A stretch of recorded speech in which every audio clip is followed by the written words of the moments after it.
धारावी की तंग गलियों में सुबह की पहली किरण कचरे के ढेर से झांकती है और एक पुरानी रेडियो से लोकगीत धीमे स्वर में बज रहा है। सपनों का रंग देख के कोई गरीब क्या करे। इन्हीं गालियों के बीच एक टूटी झोपड़ी में सोई थी पारुल, 11 साल की नाजुक दुबली पतली लड़की, जिसकी आंखें उसकी उम्र से कहीं ज्यादा बोलती थीं। पैरों में चप्पल नहीं थी, लेकिन हौसलों की जमीन अब भी मजबूत थी।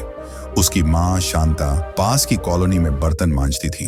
सुबह 5 बजे उठती, अपने फटे हुए पल्लू से पारुल का माथा पोंछती और कहती, जग जा बेटी, स्कूल नहीं जाना क्या? पढ़ेगी तभी तो हमारी झोपड़ी एक दिन घर बनेगी। बापू वो तो शराब में ही डूबा रहता, कभी गालियां कभी मार, पर माँ और बेटी की जोड़ी सब सहती रही, क्योंकि सपनों की नींव तकलीफ से ही तो मजबूत होती है। पारुल को पढ़ने का शौक था। स्कूल का रास्ता कीचड़ से भरा था, लेकिन उसका मन हर सुबह उत्साहित रहता, जैसे कहीं कोई दुनिया उसका इंतजार कर रही हो। सरकारी स्कूल था, पंखा नहीं था, दीवारें गिरी हुई थीं। क्लास में बैठते ही लड़कियां नाक चढ़ाती, झोपड़पट्टी से आई है, इसका तो बदबू भी अलग है। पारुल चुप रहती, न अपमान का जवाब देती न बहस करती, बस टीचर के हर शब्द को आंखों से पीती।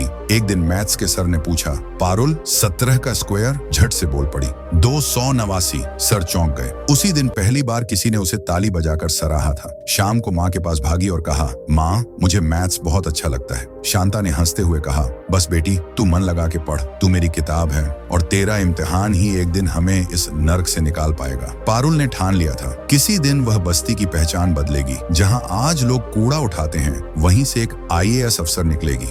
उसी रात उसने मोबाइल की दुकान की खिड़की से एक फोन देखा। उस स्क्रीन पर किसी लड़की की UPSC रैंक दिखाई गई थी। पारुल के होठों से निकला, माँ मैं भी ऐसा कुछ बनूंगी, बस तू मेरा साथ मत छोड़ना। माँ मुस्कुरा दी। उस मुस्कान में हजार तानों, भूख और अपमान के बावजूद एक अटूट यकीन था, मेरी बेटी करेगी। पारुल अब 6ठी कक्षा में थी। सरकारी स्कूल की इमारत भले ही खस्ताहाल थी, लेकिन उसके भीतर एक आग जलने लगी थी, आग सपने देखने की। हर दिन स्कूल के गेट से अंदर जाते वक्त बाकी बच्चे उसकी हालत पर हंसते थे।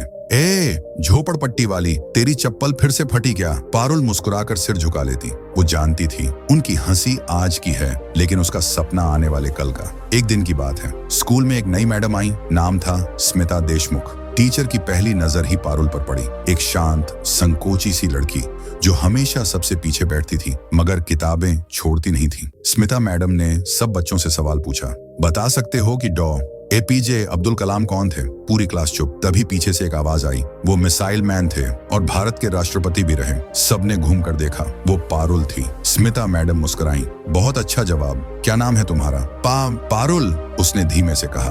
उसी दिन मैडम ने उसे अपने पास बुलाया, पूछा, तुम इतनी जानकारी कहाँ से लाती हो? पारुल बोली, मैं हर हफ्ते लाइब्रेरी में जाती हूँ और जब माँ सो जाती है तो मिट्टी के दिए के सामने पढ़ती हूँ। मैडम की आंखें नम हो गईं। उन्होंने उस दिन ठान लिया, इस बच्ची की पढ़ाई नहीं रुकने देंगे। अगले हफ्ते से पारुल को फ्री नोटबुक्स, पेन और एक पुराना स्मार्टफोन मिला, जिसमें सिर्फ GK ऐप और PDF बुक्स थीं। अब पारुल की दुनिया बदल गई थी। गूगल उसका दोस्त था, YouTube उसका कोच। एक दिन वह अपने झुग्गी के छत पर बैठी थी, मोबाइल में IAS टॉपर इंटरव्यू देख रही थी। उस स्क्रीन पर एक लड़की कह रही थी, मैं बस्ती से थी, लेकिन मेरे सपनों की कोई जाति नहीं थी। पारुल को लगा जैसे ये शब्द उसके लिए ही कहे गए हों। अब स्कूल जाना सिर्फ पढ़ने के लिए नहीं, पलटवार के लिए था। वह सवाल पूछने लगी, टीचर से बहस करने लगी। अगर बाबा साहब अम्बेडकर झोपड़ी से निकलकर संविधान बना सकते हैं, तो मैं क्यों नहीं कुछ कर सकती? धीरे धीरे उसकी पहचान स्कूल में बदलने लगी। अब उसे झोपड़ी वाली नहीं, बुद्धिमान लड़की कहा जाने लगा। एक दिन स्कूल में एक वाद विवाद प्रतियोगिता हुई। विषय था गरीबी और शिक्षा। पारुल ने मंच पर खड़े होकर कहा, गरीबी कोई अपराध नहीं है, लेकिन शिक्षा से दूर रखना जरूर एक जुर्म है। अगर मुझे पढ़ने का हक नहीं मिलता, तो क्या मैं सिर्फ बर्तन मांजने के लिए पैदा हुई हूँ? पूरा हॉल तालियों से गूंज उठा। सिर्फ जीत नहीं मिली, आत्मविश्वास भी लौटा। घर लौटते वक्त माँ ने कहा, तेरी आवाज में अब आग है बेटी, लगता है तू वाकई कुछ बड़ा करने वाली है। पारुल मुस्कुराई। उसकी आंखों में अब डर नहीं, दिशा थी। दोपहर का वक्त था, गर्म हवाओं से बस्ती तप रही थी। चारों ओर गंध, गंदगी और गरीबी फैली हुई थी, लेकिन पारुल की आंखों में कुछ और ही चमक रही थी। उस दिन स्कूल में परीक्षा परिणाम निकले थे। पारुल फिर से टॉपर बनी थी। सभी टीचर्स ने उसकी तारीफ की, लेकिन सबसे बड़ा इनाम उसे घर जाकर मिला। स्मिता मैडम अपने स्कूटी से उसके घर आईं। उनके हाथ में एक छोटा सा डब्बा था, एक पुराना स्मार्टफोन। पारुल, मैडम ने कहा, यह मेरा पुराना मोबाइल है, लेकिन आज से ये तेरा भविष्य है। इसमें इंटरनेट है, किताबें हैं और वो सब कुछ जो एक अफसर बनने के लिए चाहिए। पारुल की आंखें भर आईं। उसने कांपते हाथों से फोन लिया, जैसे कोई मंदिर से प्रसाद मिला हो। पहली बार उसके हाथ में ऐसी चीज थी जो शक्ति और सपना दोनों थी।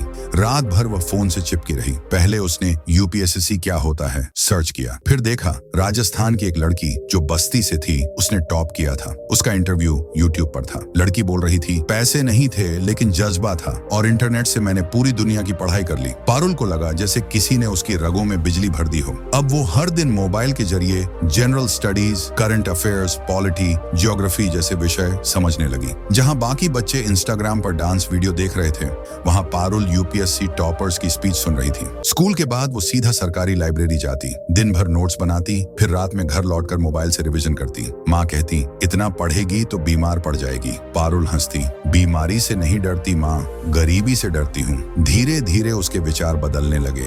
वो अब सिर्फ पढ़ नहीं रही थी, समझ रही थी कि समाज क्या है, अन्याय कैसे होता है और बदलाव कहाँ से शुरू होता है। एक दिन उसने मोबाइल पर एक लेख पढ़ा, डिजिटल इंडिया में भी गरीब सबसे पीछे क्यों है। वो सोचने लगी, अगर मोबाइल मेरे हाथ में इतना बदलाव ला सकता है तो हर झोपड़ी में क्यों नहीं। उस दिन उसने खुद से वादा किया, जब अफसर बनूंगी तो झुग्गियों में वाईफाई और डिजिटल लाइब्रेरी शुरू करूंगी।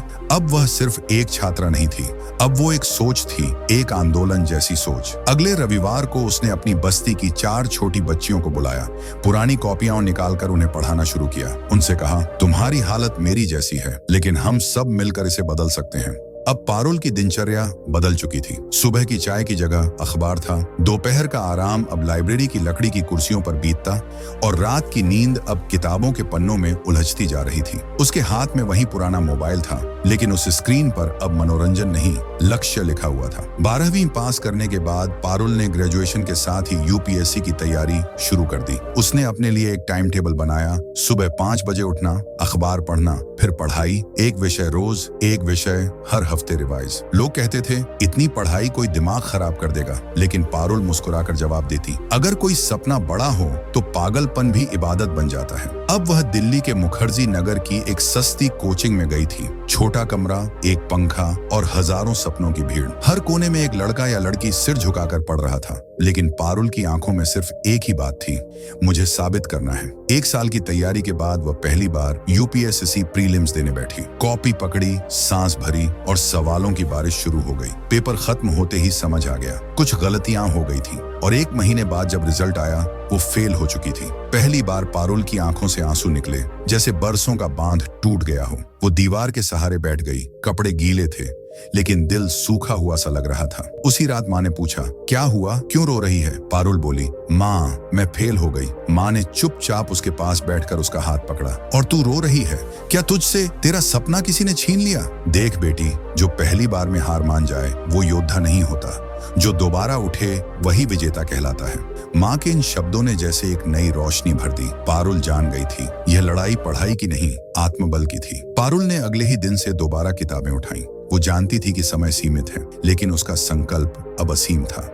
इस बार उसने हर गलती का रिकॉर्ड बनाया, हर गलत सवाल, हर कमजोर टॉपिक, सबको अपनी डायरी में लिखा। हर हफ्ते उसका रिवीजन होता और हर महीने मॉक टेस्ट। धीरे धीरे उसका आत्मविश्वास लौटने लगा। एक दिन उसने अपनी पुरानी तस्वीर देखी, झुग्गी में बैठी एक लड़की जिसके पास चप्पल भी नहीं थी। अब वह खुद से बोली, अगर वो लड़की यहाँ तक आ सकती है तो अब मैं कहीं भी जा सकती हूँ। कभी कभी रात के अंधेरे में थक कर सोने से पहले वो खुद से एक सवाल करती, क्या तू हार मानना चाहती है? और भीतर से एक तेज आवाज आती, नहीं, अभी नहीं, कभी नहीं। दिल्ली की सर्द सुबह थी, कोहरे में ढकी गलियां, हाथ में नोट्स, कांपते होठों पर एक दबी मुस्कान। पारुल परीक्षा केंद्र की ओर बढ़ रही थी। यूपीएससी का मेंस आज नहीं था, आज इंटरव्यू था, वो आखिरी पड़ाव जहां आईक्यू नहीं, आत्मा तौली जाती है।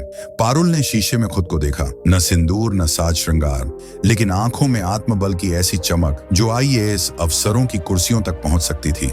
कमरे में 5 सदस्य थे। उन्होंने उसे बैठने का इशारा किया। कुर्सी पर बैठते ही पारुल को लगा, ये सिर्फ एक कुर्सी नहीं, उसकी माँ की मेहनत, उसके अपमान, उसकी झुग्गी की मिट्टी इस कुर्सी पर बिछी है। पारुल, आप धारावी से आती हैं, क्या आपने वहाँ के बच्चों में भी कोई प्रतिभा देखी? पारुल मुस्कुराई, सर वहाँ कूड़ा है, बदबू है, लेकिन बच्चों की आंखों में चमक है। अगर उन्हें सही मार्गदर्शन मिले तो वे किसी भी स्कॉलरशिप का चेहरा बन सकते हैं। अगर आपको शिक्षा विभाग का प्रभार मिले तो पहला फैसला क्या लेंगे? सर, पारुल बोली, मैं झुग्गियों में डिजिटल लाइब्रेरी शुरू करूंगी, जहां इंटरनेट सिर्फ टाइम पास ना हो, ज्ञान का प्रवेश द्वार बने। पैनल चुप हो गया। कुछ पलों की शांति के बाद एक सदस्य बोले, आपका आत्मविश्वास आपकी शिक्षा से ज्यादा आपके अनुभव से निकला है। Very well Parul. 18 मई सुबह के 11 बजे मोबाइल की स्क्रीन पर वेबसाइट खुली थी। UPSC final results 2024, roll number 078456 air 14 नाम। पारुल शर्मा माँ की आंखों से झरझर आंसू बह निकले। उसकी माँ चिल्लाई, बेटी अफसर बन गई, मेरी पारुल अफसर बन गई। धारावी की गलियों में ढोल बजने लगे। कई लोगों ने पहली बार उस बस्ती में मिठाई बांटी थी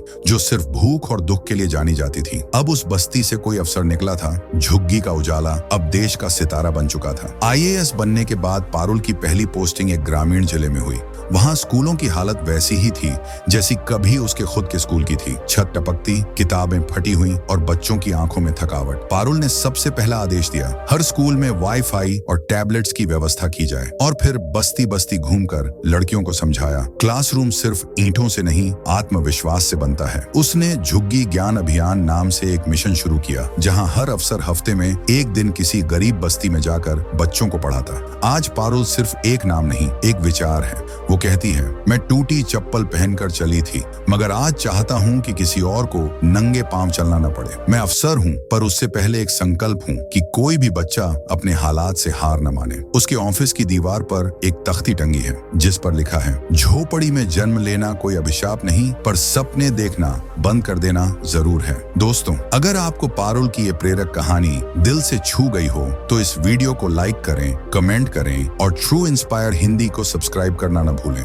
मिलते हैं अगली कहानी में। तब तक याद रखिए, हीरो वो नहीं जो हारता नहीं, हीरो वो है जो हर बार उठता है। धन्यवाद।